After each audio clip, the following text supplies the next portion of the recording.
Recordemos que el flujo de caja del inversionista nos muestra el comportamiento del proyecto, incluyendo las fuentes de financiación. Para el estudio del flujo de caja del inversionista, pues procedemos de igual forma como lo hicimos con el flujo de caja del proyecto. Vemos cuál es su estructura y aplicamos esto al caso que venimos trabajando en clase de la comercializadora Comer.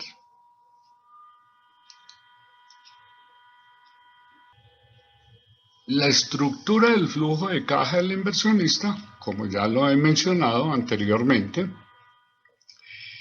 es exactamente igual a la estructura del flujo de caja del proyecto.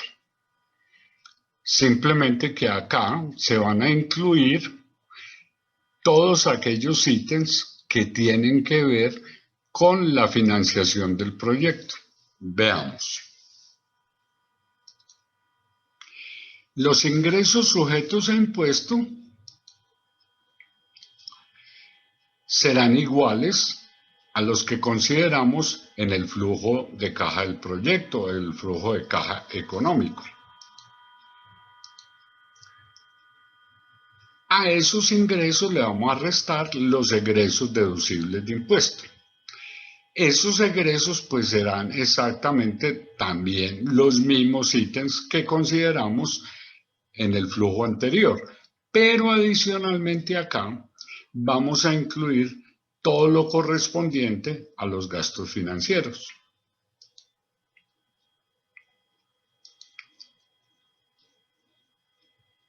Igualmente restamos los gastos no desembolsables, así como lo hicimos en el caso anterior.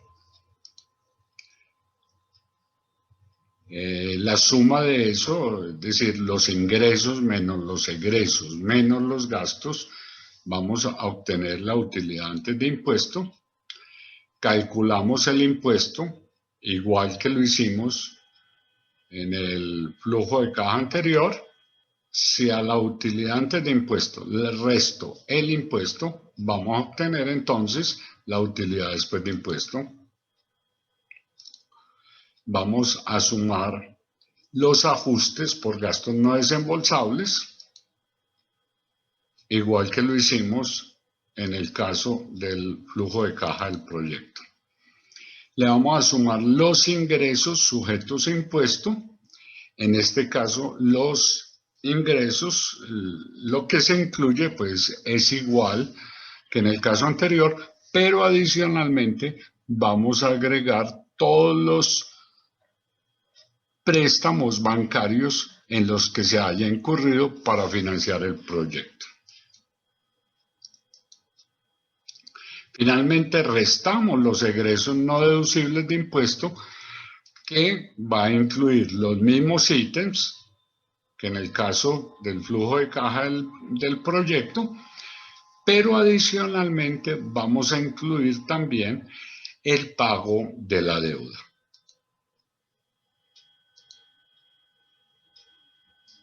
Y finalmente entonces obtenemos lo que es el flujo de caja del inversionista. Fíjense, aquí estamos mostrando lo que es la estructura general. Igual que en el caso anterior, tenemos la estructura, ahora incluyendo en los egresos deducibles de impuesto los gastos por intereses o gastos financieros, en los ingresos no sujetos a impuesto, los préstamos, y en los egresos no deducibles de impuesto tenemos incluido el pago del capital de los préstamos que hemos utilizado para financiar el proyecto. Entonces, los invito ahora a que pasemos al caso de la comercializadora Comer y veamos cómo construir el flujo de caja del inversionista. En el caso de la comercializadora Commerce, nos habíamos quedado en la elaboración del flujo de caja del proyecto. Entonces ahora recordemos que acá tenemos oculta todas las cuentas desagregadas de los diferentes ítems. ¿Sí? Bien, entonces, teniendo en cuenta de que mi flujo de caja del inversionista tiene la misma estructura, entonces simplemente vamos a copiar toda esta hoja, vamos a copiarla en una hoja aparte, pegar, ahí me quedaría mi flujo de caja del proyecto, pero como lo que queremos es hacer el flujo de caja del inversionista, entonces empecemos por cambiar el nombre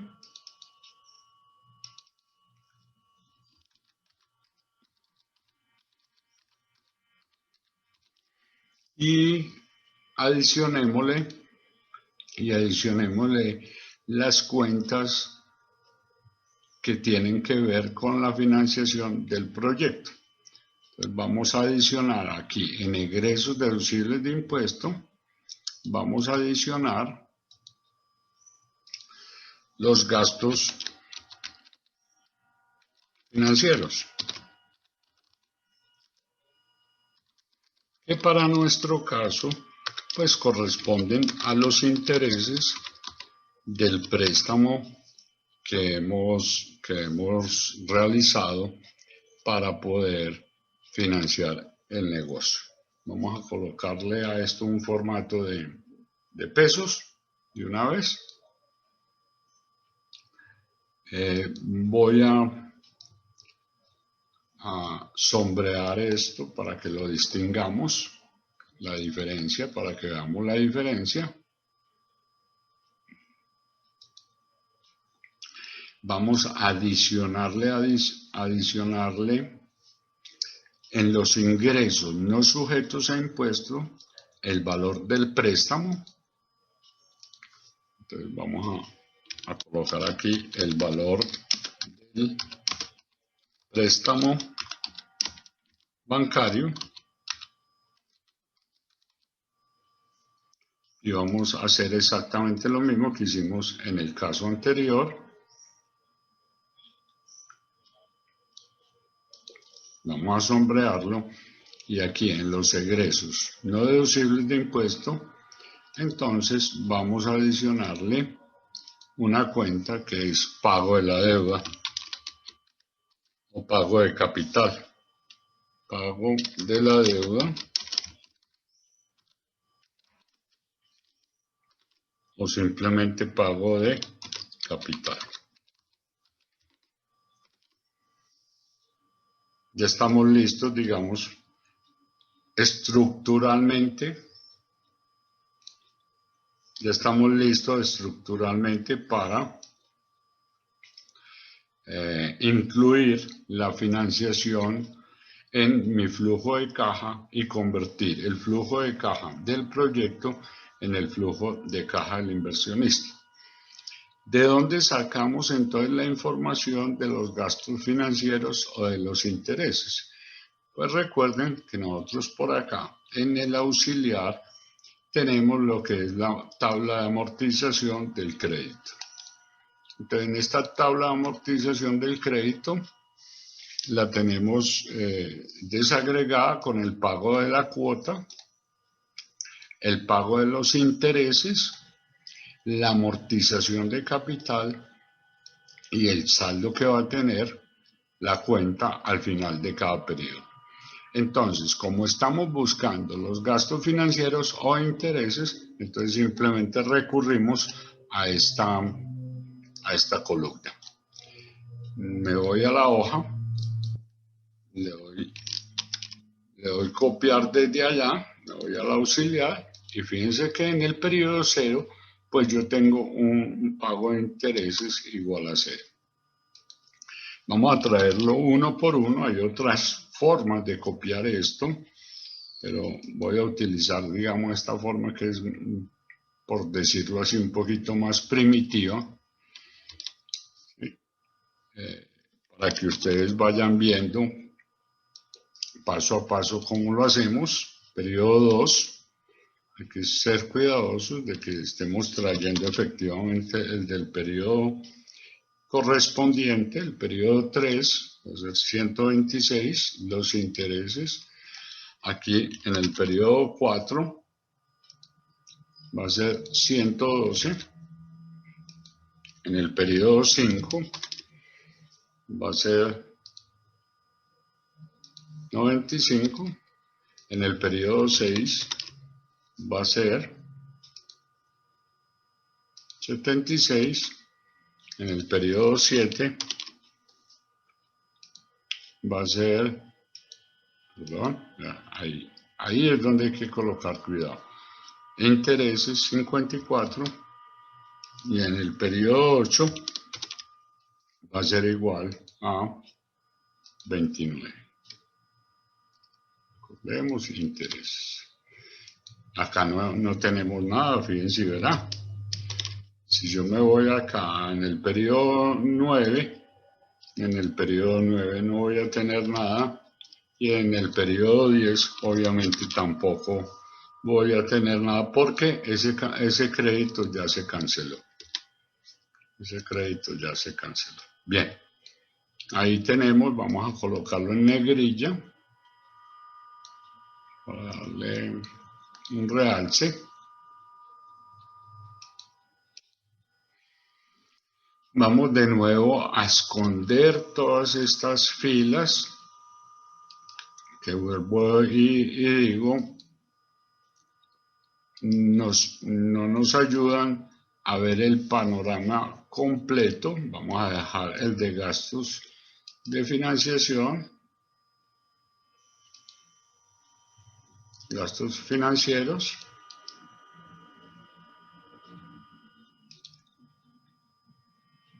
El impuesto, recuerden, siempre lo dejamos. Acá vamos a esconder todas las cuentas que no tienen nada que ver con financiación. Vamos a el valor del préstamo. Recuerden de dónde vamos a tomar el valor del préstamo. Entonces vamos allá al auxiliar, aquí la tabla de amortización, y aquí tengo el valor del préstamo, lo que inicialmente el banco me prestó.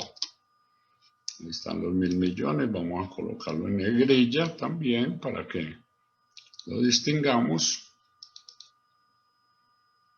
Y podemos quitar estos ceros de...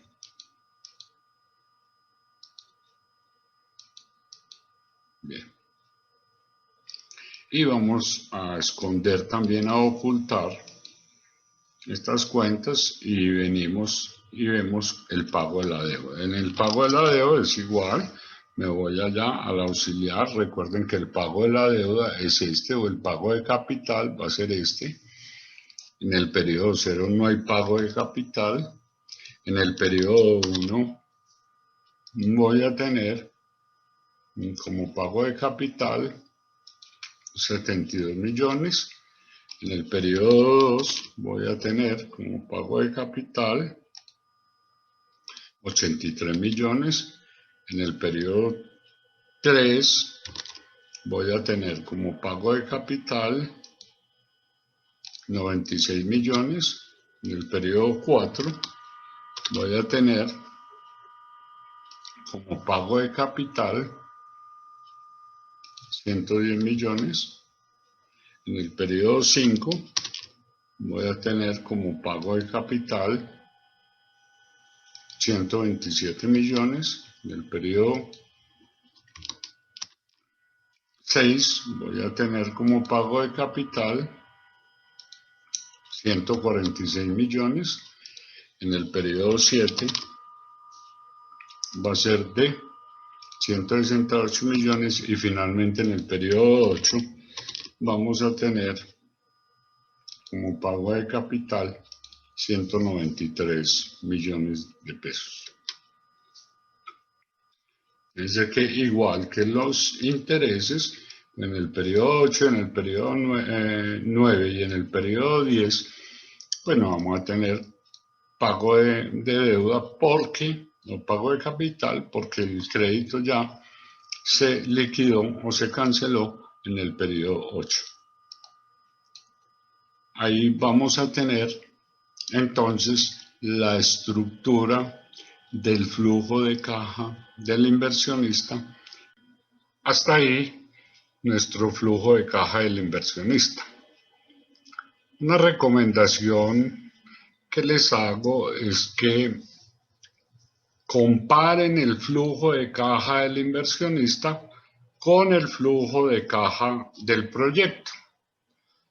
Si yo vengo y lo comparo, veo que el flujo de caja del proyecto me da 1.794.045.336 de inversión y ingresos por 148 y 145. Si hoy lo comparo, veo que el flujo de caja del inversionista me sigue dando 1.794.045.333. Y esto, y acá 148 y 145. ¿Esto a qué se debe? Esto se debe a que hemos obviado o cometido un pequeño error. Recordemos que nosotros acá tenemos ocultas todas nuestras cuentas, vamos a abrirlas. Lo que debemos de hacer acá es revisar que las sumas de estos ítems principales se encuentren, sean las correctas. Entonces empecemos definiendo el ingreso, revisando el ingreso. Ahí tengo el ingreso. En los egresos deducibles de impuesto, veamos, fíjense que acá, en este caso, nos falta incluir los gastos financieros. Entonces, incluimos los gastos financieros y le damos Enter y volvemos a copiar. Fíjense cómo estas cuentas me van a cambiar. En los gastos no desembolsables, bueno, también lo deberíamos de revisar, pero ahí no hay ningún cambio. En la utilidad antes de impuesto tampoco, debería haber algún cambio. En la utilidad después de impuesto tampoco. En los ajustes por gastos desembolsables igual no debería haber un cambio. Acá en los ingresos no sujetos a impuesto, si lo revisamos, vemos que tampoco estamos incluyendo el valor del préstamo bancario.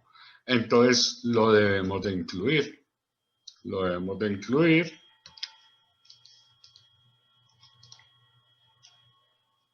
Volvemos a copiar para que no haya errores. Y finalmente en los egresos no deducibles de impuesto, si yo reviso la suma, veo que tampoco estoy incluyendo el pago de la deuda. Entonces debo de incluir el pago de la deuda. Copio. Y fíjense cómo el flujo de caja ahora me está cambiando considerablemente. El flujo de caja del proyecto era de 1.794 y ahora solamente va a ser de 794. ¿Esto por qué? Porque 1.000 millones de pesos corresponden a una financiación externa. Esto es lo que van a tener que financiar los inversionistas. Ahora sí podemos esconder, digamos, todas nuestras cuentas para mostrar nuestro flujo de caja más sucinto.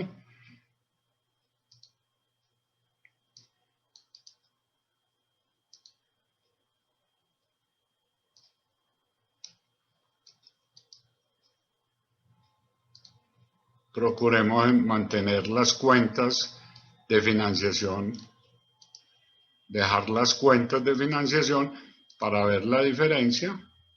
Y entonces ahora sí efectivamente tenemos nuestro flujo de caja del inversionista. Fíjense que los valores cambian. Aquí la inversión pues se va a reducir, pero también se van a reducir por el efecto del pago en los gastos financieros y el pago de la deuda. Se va a ver reducido el valor del beneficio o el ingreso. Aquí teníamos un beneficio de ingreso de 148 y ahora vamos a tener una pérdida también de 29.673.000. Acá mantenemos la pérdida, la mantenemos y solamente a partir del año 5 empezamos a tener unos valores positivos o unos beneficios. Todo esto van a corresponder a pérdidas porque son valores negativos. Entonces solamente vamos a tener beneficios a partir del año 5, 6, 7, 8. Aquí en el año 8 volvemos a tener una pérdida. Aquí en el año 9 volvemos a la utilidad o al beneficio, lo mismo que acá en el año 10. Entonces es muy importante en el flujo de caja, que nosotros, como estamos tomando el flujo de caja del proyecto para ajustarlo y formular nuestro flujo de caja del inversionista, incluyendo estas tres cuentas, entonces es muy importante que revisemos las sumas parciales de estas cuentas principales o estos ítems principales. Una última modificación que debemos de hacer en nuestro flujo de caja del inversionista tiene que ver con el nombre que le damos al flujo de caja acá, en la estructura. Ahora esto debe ser el flujo de caja del inversionista.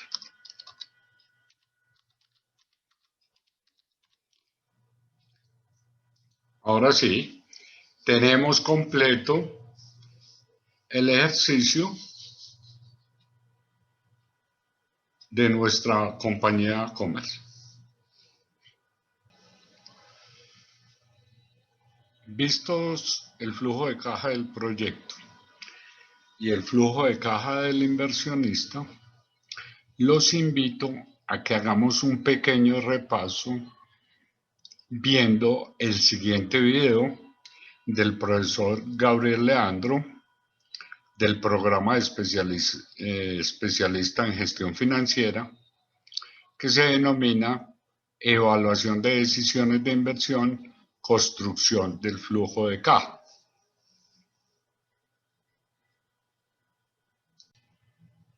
Vamos a hablar acerca de la construcción del flujo de efectivo de un proyecto. La proyección del flujo de caja es de suma importancia. Es la herramienta final que utilizamos para evaluar financieramente el proyecto. La proyección del flujo de caja nace desde el estudio de mercado. De ahí se origina una proyección de las posibles cantidades vendidas, de los precios, que de ahí se van a obtener los ingresos, e igualmente algunos gastos van a ir saliendo del estudio de mercado en el sentido de que la publicidad, las estrategias de comisiones, de ventas, entre otros gastos, van a estar relacionados con lo que es este análisis del mercado y la estrategia de mercadeo que se define a partir de ahí. Luego tenemos que el estudio técnico es fundamental para la construcción del flujo de caja. Básicamente ahí es donde se definen las inversiones que se van a realizar, se definen aspectos técnicos importantísimos como los costos, el uso de tecnología, entre muchos otros aspectos.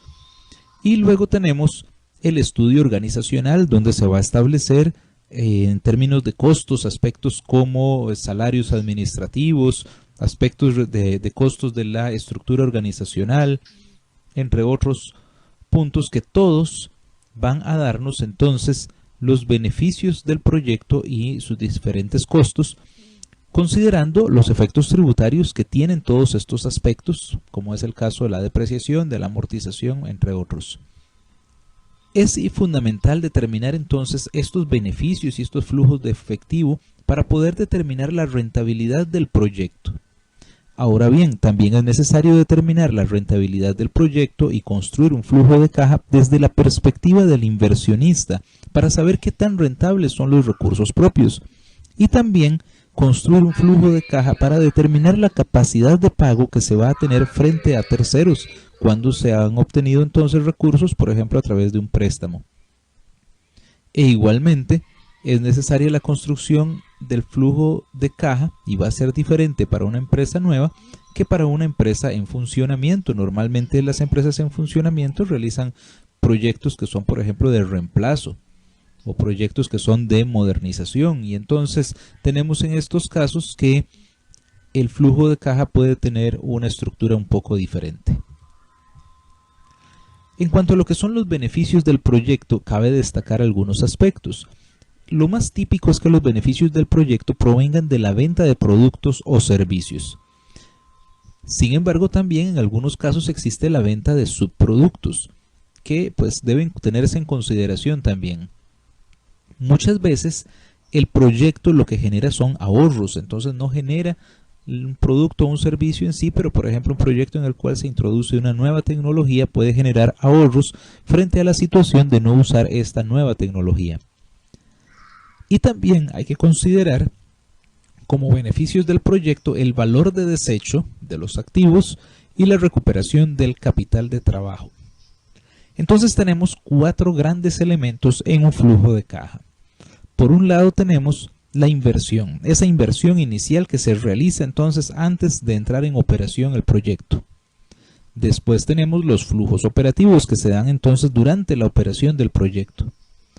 Tenemos también los valores residuales, se dan al final de la vida económica del proyecto cuando se recupera entonces parte del valor de los activos y se recupera el capital de trabajo. Y el cuarto aspecto es el tiempo, la vida económica del proyecto, porque todos estos elementos ocurren a lo largo del tiempo. Así hemos dicho que la inversión inicial ocurre en un momento cero, pero estos flujos operativos van ocurriendo entonces a lo largo de todo el periodo o vida económica del proyecto. Y los valores residuales ocurren entonces en el último momento. Así entonces tenemos estos 4 aspectos que los vamos a estar trabajando ampliamente a lo largo del curso. Vamos a hablar primero un poquito acerca del tema de la inversión, que ya lo hemos mencionado en otros videos anteriormente. Recordemos que esta inversión ocurre antes de la ejecución del proyecto en un momento cero, aunque también eventualmente pueden haber inversiones adicionales a lo largo de la vida económica del proyecto. Con respecto a lo que son los valores residuales, hay diferentes métodos para determinar los valores residuales. Uno de ellos es un método contable. Tiende a ser un método sencillo y a su vez un método conservador. ¿En qué consiste esto? Bueno, básicamente si un activo tiene un valor al que se adquiere, se va depreciando a lo largo del tiempo, hay un valor en libros. Este método contable es simplemente asignar al activo su valor en libros. Se emplea principalmente a nivel de perfil o bien de prefactibilidad. Y el valor de desecho entonces es simplemente el valor en libros al finalizar la vida económica del proyecto. Un segundo método es un poco más complicado y su estimación es más difícil, es el valor de mercado. Esto es simplemente emplear el valor que podría tener el activo en el mercado al finalizar la vida económica del proyecto. Esto puede ser muy complicado en proyectos que tienen una gran cantidad de activos y por lo tanto se emplea más en proyectos de reemplazo o de ampliación en los cuales el número de activos tiende a ser bajo. En cualquiera de los casos hay que considerar entonces el efecto tributario que se produce. Vamos a ver un ejemplo entonces acerca del cálculo de los valores residuales. Supongamos que tenemos un activo cuyo costo es de $10,000 y su vida útil es de 10 años. El activo se deprecia $1,000 anuales, siguiendo entonces un método de depreciación lineal. La vida económica del proyecto es de 6 años. Entonces vamos a suponer que a los 6 años estamos estimando que este activo puede tener un valor de mercado de $7,000, o sea que se podría vender en el mercado por $7,000. La depreciación acumulada en 6 años, porque estamos llevando esto al final de la vida económica del proyecto, sería entonces de $6,000. El valor en libros de ese activo sería de $4,000 porque nos está costando $10,000 hoy. Dentro de 6 años va a haber acumulado depreciación por $6,000, o sea su valor en libros es de $4,000. Quiere decir entonces que si este activo efectivamente se vendiera en $7,000, habría una utilidad por la venta del activo de $3,000, dado que se está vendiendo a un valor superior al que tiene en libros. Esta ganancia va a ser entonces grabada con un impuesto, que en este caso estamos suponiendo que es del 30%, entonces tendríamos que pagar $900 de impuesto. Así es que entonces a ese valor de mercado de $7,000 hay que restarle la ganancia sobre el capital. Entonces quiere decir que el valor de desecho del activo que se vuelve efectivo para efectos del flujo de caja sería el valor de mercado de los $7,000 menos los $900 del impuesto. Tendríamos entonces un valor de desecho de $6,100. Ahora hablemos un poquito del tiempo o la vida económica del proyecto. Este depende de las características del proyecto y a veces es posible determinarlo con bastante precisión. En algunos casos hay proyectos en los cuales se sabe que, bueno, va a estar programado para una determinada cantidad de tiempo. Hay, por ejemplo, tecnologías que se hace un proyecto hoy y que se sabe que se van a volver obsoletas en un tiempo relativamente corto. En muchos casos tiende a ser indefinido y convencionalmente se emplea entonces el plazo de 10 años para hacer la evaluación del proyecto. Finalmente hablemos un poquito de los flujos operativos. Estamos hablando entonces de ingresos y costos, que se derivan la estimación de estos ingresos y costos de los estudios de mercado, del estudio técnico y del estudio organizacional.